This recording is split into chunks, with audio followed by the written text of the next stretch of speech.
स्वागत है आप सभी का एकेडमिक विंग्स के यूट्यूब चैनल पे। और आज हम स्टार्ट करने वाले हैं salient of features of Indian constitution का पार्ट 2। इसमें आज हम लोग देखते हैं, आज हम लोग स्टार्ट करते हैं कि हमारा जो संविधान है उसके जो बाकी जो फीचर्स इंपॉर्टेंट है उसको हम लोग देखते हैं। तो सबसे पहले हम लोग बात करते हैं आज कि हमारा जो संविधान है वो mixture of rigidity and flexibility। Rigidity और फ्लेक्सिबिलिटी का जो हमारा संविधान है वो मिश्रण है, मिक्स है। इसमें ना तो हम अपने संविधान को सिर्फ और सिर्फ रिजिड कह सकते हैं और ना ही फ्लेक्सिबल कह सकते हैं। दोनों का जो एक मिश्रण होता है, दोनों का जो एक बैलेंस होता है वो हमारे संविधान निर्माताओं ने इसमें बनाने का प्रयास किया है। अगर हम लोग रिजिड संविधान का एग्जांपल देखें, अगर हम लोग सिर्फ और सिर्फ रिजिड कॉन्स्टिट्यूशन का एग्जांपल देखें तो हम लोग अमेरिका का एग्जांपल ले सकते हैं।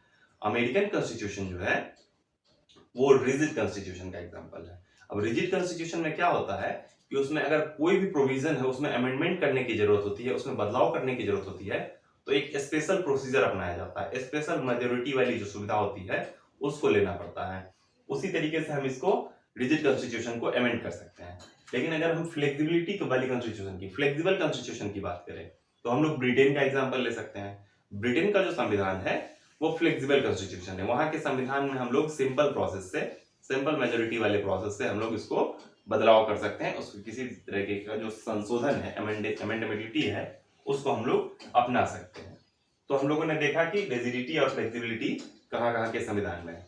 लेकिन हमारा जो देश है उसमें हम लोगों ने रिजिडिटी, जो रिजिड जो संविधान है हमारा, उस रिजिडिटी को और फ्लेक्सिबिलिटी को, इस दोनों को इसमें इंक्लूड किया है ना। यानी कि हमारा संविधान ऐसा नहीं है कि किसी भी फीचर को आप आसानी से बदल सकते हैं, या फिर अगर कोई फीचर जो कि बदलाव जरूरत है, बदलाव वक्त के साथ उसमें किसी तरीके का जो अमेंडेबिलिटी है वो नेसेसरी है, वो चाहिए, तो उसके लिए फ्लेक्सिबिलिटी है कि आप उसको आसानी से बदल भी सकते हैं, या जो प्रोसीजर, जो लॉ प्रोसीजर हमारे देश में संविधान में इंक्लूड किया गया है उसके थ्रू। अब हम लोग चर्चा करते हैं एक आर्टिकल की। एक आर्टिकल है आर्टिकल 368। आर्टिकल 368, इस आर्टिकल 368 के तहत क्या होता है कि संविधान संशोधन की जो प्रक्रिया है वो दी गई है हमारे देश में। जो कॉन्स्टिट्यूशनल अमेंडमेंट की जो व्यवस्था है वो आर्टिकल 368 के तहत ही की गई है। इस आर्टिकल 368 के तहत दो व्यवस्थाएं की गई हैं, दो पार्ट में। एक तो क्या होगा कि एक स्पेशल मेजोरिटी, ये भी स्पेशल मेजोरिटी है, दोनों में स्पेशल मेजोरिटी से ही बदलाव किया जाता है। एक होता है स्पेशल मेजोरिटी। अच्छा, ये कैसा स्पेशल मेजोरिटी है? इसमें 2/3 सदस्य, जितने भी मेंबर, टू थर्ड मेंबर का इसमें कंसेंट चाहिए। और इसमें जो है ये भी एक स्पेशल मेजोरिटी है, स्पेशल मेजोरिटी। इसमें क्या है? इसमें 2/3 member plus half of state legislature.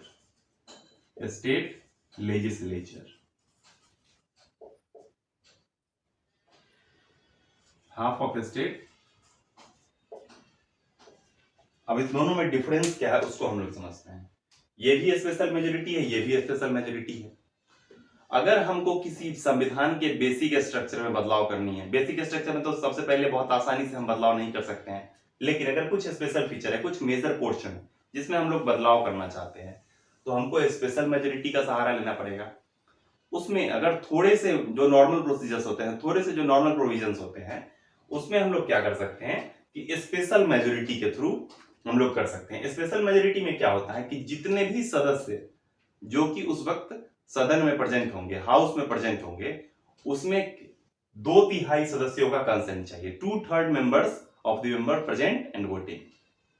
जितने भी सदस्य वहां पर रहेंगे उसके 2/3 सदस्यों का वोटिंग होना चाहिए। उस 2/3 सदस्यों का कंसेंट उस बिल के पक्ष में होना चाहिए, उस संशोधन के पक्ष में होना चाहिए, तभी हम संविधान में इस प्रकार का संशोधन कर सकते हैं। ये एक तरीका हो गया।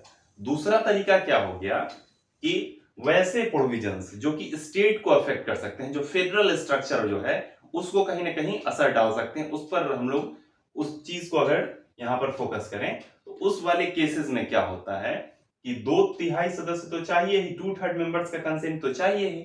उसके अलावा half of the state legislature, जो अलग अलग जो राज्य विधानसभा है, जो अलग अलग राज्यों की जो विधानसभा है, वो सारे राज्यों में से मिला करके उसके half of the state legislature, उनका आधा जो विधानसभा है उसका भी कंसेंट चाहिए। यानी कि एक विधानसभा से पास हो गया, फिर दूसरे, फिर तीसरे, इस तरीके से जितने भी स्टेट्स हैं उसमें से आधे विधानसभा का जो विधानसभा के जो सदस्य हैं उनका कंसेंट चाहिए। तो इस तरीके से हम लोग संविधान में बदलाव कर सकते हैं। तो ये हम लोग इससे कंक्लूजन क्या निकाल सकते हैं? कंक्लूजन ये निकाल सकते हैं कि किसी भी फीचर को संविधान के बदलाव करने के लिए हमारे देश में व्यवस्था तो की गई है, लेकिन वो व्यवस्था काफी आसान नहीं है। यानी कि अगर जरूरत है अगर हमारे संविधान में बदलाव की, तो हम लोग इसको बदलाव कर सकते हैं। तो यहाँ पर ये फ्लेक्सिबिलिटी है, ऐसा नहीं है कि हम अपने संविधान में बदलाव नहीं कर सकते हैं, लेकिन ये रिजिड भी है कि आसानी से कोई अपने फायदा के लिए कोई भी पॉलिटिकल पार्टी, कोई भी पॉलिटिकल सिस्टम जो है वो उस पर्टिकुलर पीरियड में, उस पर्टिकुलर सिस्टम में अपने फायदे के लिए उसमें बदलाव न कर ले। इसलिए इतना जो एक कॉम्प्लेक्स जो प्रोसेस है वो इसमें डाला गया है, ताकि इस कॉम्प्लेक्स प्रोसेस से गुजरने का मतलब है कि ज्यादा मात्रा में जो लोग हैं, काफी सारे जो लोग हैं, वो इस बदलाव का समर्थन कर रहे हैं। और जब इतने सारे लोग उस बदलाव का समर्थन करेंगे तो वो किसी एक व्यक्ति का पर्टिकुलर इंटरेस्ट नहीं हो सकता है। तो इसीलिए रिजिडिटी और फ्लेक्सिबिलिटी दोनों का मिश्रण हमारे संविधान में है। इसके अलावा एक और जो बदलाव का जो प्रक्रिया है वो दिया गया हमारे संविधान में, वो है सिंपल मेजोरिटी से। सिंपल मेजोरिटी कहने का मतलब कि जितने भी सदस्य हैं उसमें से 50% लोगों की से ज्यादा, 50% से ज्यादा, यानी कि मेजोरिटी, अगर मेजोरिटी मेंबर्स जो है वो किसी चीज का समर्थन कर देते हैं तो उससे भी बदलाव हो जाता है। लेकिन उसको इस आर्टिकल 368 के तहत इंक्लूड नहीं किया गया। तो बेसिकली आर्टिकल 368 के तहत हम लोग इसी दो चीजों को पढ़ते हैं। हम लोग एक अलग से टॉपिक लाएंगे, उसमें हम लोग जो अमेंडमेंट ऑफ द कॉन्स्टिट्यूशन जो टॉपिक होगा हमारा, उसमें हम लोग और ज्यादा इसको डिटेल देखेंगे कि किस किस प्रोविजन को इसके तहत बदलाव किया जाता है और किसको इसके तहत बदलाव किया जाता है। तो उसको हम लोग आगे डिटेल से देखेंगे। अब हम लोग नेक्स्ट फीचर देखते हैं। नेक्स्ट फीचर क्या है कि हमारे देश का जो संविधान है वो भारत को एक संघीय व्यवस्था के रूप में एस्टेब्लिश करता है, फेडरल स्ट्रक्चर के रूप में, फेडरल फॉर्म में एस्टेब्लिश करता है। लेकिन जो संविधान में अलग अलग प्रोविजंस दिए गए हैं, जो अलग अलग चीजें जो इंक्लूड की गई हैं, उससे क्या एक तरीके का एक रिफ्लेक्ट होता है, एक थॉट कि हमारा जो संविधान है भले ही उसमें फेडरल फॉर्म लाया गया हो, फेडरल स्ट्रक्चर अपनाया गया हो, लेकिन कहीं ना कहीं वो क्या है, वो यूनिटरी जो है उसमें बायसनेस दिखाता है। जो संघीय व्यवस्था है उसकी तरफ ज्यादा झुकाव, यानी कि जो सेंटर है वो ज्यादा पावरफुल है। Centre is more powerful compare to state, compare to provinces. जो स्टेट लेवल की जो सरकार है उससे कई गुना ज्यादा पावरफुल जो है वो कौन है, वो सेंट्रल गवर्नमेंट है, वो सेंटर की सरकार है। और उसी को हम लोग इस प्रोविजन में देखते हैं, उस फीचर में। Federal structure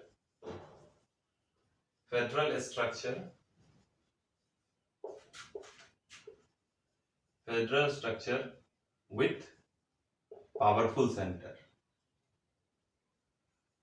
with powerful center। हमारा जो सेंटर है, सेंटर कहने का मतलब यूनियन, सेंट्रल गवर्नमेंट, वो क्या है, ज्यादा पावरफुल है। ठीक है, इसको हम लोग देखेंगे। अब इसको अलग अलग प्रोविजंस के माध्यम से हम लोग देखते हैं। पहले तो हम देखते हैं कि फेडरल स्ट्रक्चर। फेडरल स्ट्रक्चर है, इसका मतलब क्या है, हमारे देश में रिटेन कॉन्स्टिट्यूशन, लिखित संविधान है, रिटेन कॉन्स्टिट्यूशन। रिटेन कॉन्स्टिट्यूशन, इसके अलावा क्या है, sharing of power. Sharing of power, या फिर इसको हम लोग और अच्छे टर्म में अगर लिखें तो division of powers, division of power.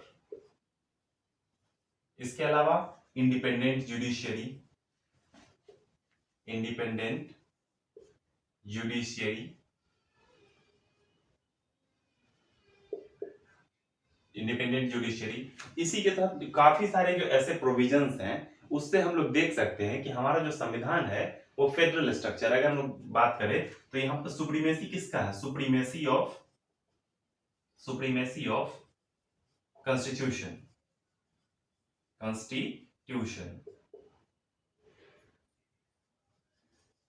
इस तरीके का जो फीचर्स है, जैसे कि रिटन कॉन्स्टिट्यूशन, लिखित संविधान है, इसका मतलब क्या कि सारे जो प्रोविजंस है वो स्टेट के पक्ष में भी और सेंटर के पक्ष में भी वो क्लियरली लिख दिए गए हैं, it is clearly written down. तो ये स्टेट के लिए फेवरेबल कंडीशन है। इसके अलावा डिवीजन ऑफ पावर, जो शक्तियों का जो पावर है, शक्ति जो है उसका जो प्रॉपर डिवीजन हो गया है, उसका पृथक्करण हो गया है, वो स्टेट के फॉर्म में भी और सेंटर के पास भी, दोनों के पास जो अपना अपना जो प्रोविजन, जो अलग अलग जो पावर का है वो डिवाइड कर दिया गया है क्लियरली, तो ये भी सही चीज है। उसके अलावा इंडिपेंडेंट जुडिशियरी, इंडिपेंडेंट जुडिशियरी ये भी स्टेट के लिए फायदेमंद है, ये फेडरल स्ट्रक्चर को सपोर्ट करता है, क्योंकि इससे क्या है कि सेंटर अगर कहीं ना कहीं इस चीज को ये दबाने की कोशिश करती है स्टेट के पावर को, तो इस फॉर्म में क्या है, चूंकि जुडिशरी इंडिपेंडेंट है तो यहाँ पर इंटरवीन कर सकती है, वो बीच में दखल दे सकती है।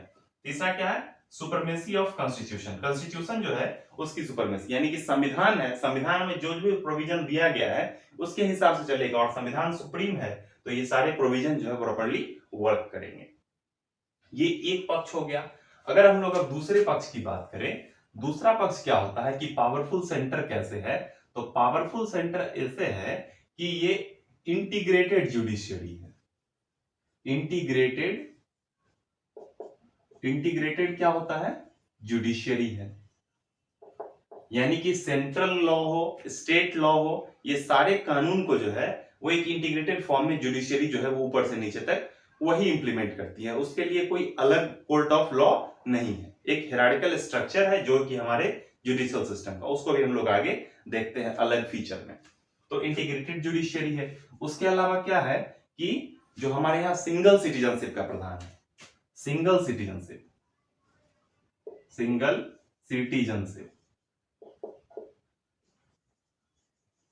सिटीजन कहने का मतलब है कि अगर कोई व्यक्ति बिहार का निवासी, बिहार में वो रहता है तो भी वो भारतीय कहलाएगा, कोई झारखंड में रहता है वो भी भारतीय कहलाएगा, इंडियन कहलाएगा, कोई मेघालय में रहता है वो भी भारतीय कहलाएगा।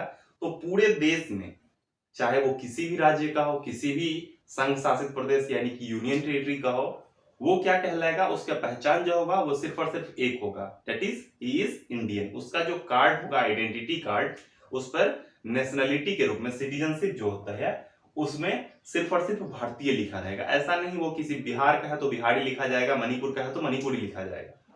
तो इस तरीके से क्या होता है कि सिंगल सिटीजनशिप, तो ये भी क्या करता है कि सेंटर के पावरफुल होने पे इंफेसिस करता है। इंटीग्रेटेड जुडिशियरी भी उसी तरीके से कार्य करता है। उसके अलावा फ्लेक्सिबिलिटी ऑफ द कॉन्स्टिट्यूशन, अगर हम लोग दूसरे प्रोविजन की बात करें तो flexibility of the constitution, flexibility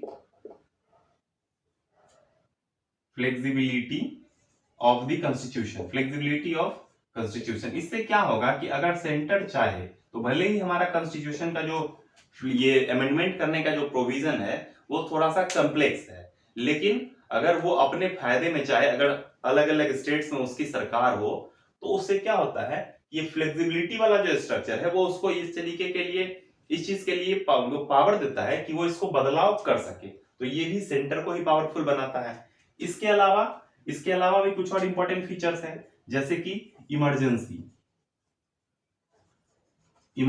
provision, emergency का जो प्रोविजन है ये तो सबसे पावरफुल हो जाता है ये सेंटर को, क्योंकि इसमें क्या होता है कि सारा का सारा जो फेडरल स्ट्रक्चर है वो हमारा समाप्त होकर के यूनिटरी फॉर्म में आ जाता है। इसमें जो स्टेट का जो अपना जो इंडिपेंडेंट जो कोई पावर होता है वो सारा समाप्त हो जाता है, और स्टेट जो वो है उसको रन करने का सीधा जो सारा जो पावर है वो सेंटर के पास चला जाता है। तो इमरजेंसी के केस में अगर हम लोग देखें तो सेंटर जो है it becomes most powerful, extremely powerful, और जो स्टेट गवर्नमेंट्स होती है उनके पास कोई शक्तियां उस वक्त नहीं होती है। तो इस तरीके के जो डिफरेंट प्रोविजंस है। उसके अलावा एक और प्रोविजन हम लोग देख सकते हैं, अपॉइंटमेंट ऑफ गवर्नर्स, जो स्टेट में जो गवर्नर्स का अपॉइंट किया जाता है वो भी सेंटर के द्वारा ही किया जा सकता है। तो ये भी एक इंपॉर्टेंट प्रोविजन, इसको भी लिख सकते हैं, appointment of governors bye centre, ये सारे प्रोविजन है। इसके अलावा भी कई सारे इंपॉर्टेंट प्रोविजंस हम लोग देख सकते हैं, जैसे कि अगर हम लोग देखें तो ऑल इंडिया सर्विसेज, जो वो ऑल इंडिया सर्विसेज जो है वो केंद्र सरकार के एम्प्लॉय होते हैं, केंद्र सरकार के सेवक होते हैं। और उसमें क्या होता है कि अलग अलग स्टेट से भी उनको इंक्लूड किया, जो उनको अपॉइंट किया जाता है, उनको वहां पर डिप्यूट किया जाता है। तो वो जो सारे जो सर्वेंट्स होते हैं, सिविल सर्वेंट्स होते हैं, वो भी सेंटर के ही ड्यूटी को फॉलो करते हैं, सेंटर को ही जो इंस्ट्रक्शन होता है जो प्रेसिडेंट का उसको फॉलो करते हैं। तो ये भी कहीं ना कहीं जो हमारा एम्फेसिस करता है वो किस पे करता है, पावरफुल सेंटर पे। तो इस तरीके से हम लोगों ने दोनों के प्रोविजंस को अलग अलग करके देखा कि फेडरल स्ट्रक्चर को सपोर्ट करने वाले कौन कौन से प्रोविजन है और पावरफुल सेंटर को सपोर्ट करने वाले कौन कौन से प्रोविजन है। हालांकि इसमें ज्यादा जो पावरफुल हो जाता है वो कौन हो जाता है, सेंटर, क्योंकि ये वाला जो प्रोविजन है ना ये काफी इंपॉर्टेंट हो जाता है, इमरजेंसी का प्रोविजन। इमरजेंसी के प्रोविजन के समय में स्टेट गवर्नमेंट की सारी शक्तियां जो है वो समाप्त हो जाती है। इसके अलावा जो अपॉइंटमेंट ऑफ गवर्नर्स वाला जो पावर है, ये अपॉइंटमेंट ऑफ गवर्नर, ये भी तो एक स्टेट का ही एक, ये जो सेंट्रल गवर्नमेंट का ही एक क्या होता है, एक यूनिट होता है, एक उनका क्या होता है, एजेंट होता है, जो कि यहाँ पे जो स्टेट में प्रॉपर तरीके से जो फंक्शनिंग हो रही है या नहीं हो रही है, डे टू डे वर्क की, वहां पर जो एडमिनिस्ट्रेशन की उसको देख रेख करता है। तो इस तरीके के जो प्रोविजंस से हम लोग इस कंक्लूजन पे आ सकते हैं कि हमारा जो संविधान है उसमें भले ही फेडरल स्ट्रक्चर की बात की गई हो, लेकिन उस फेडरल स्ट्रक्चर के रहते हुए भी जो हमारा सेंटर है वो ज्यादा पावरफुल है।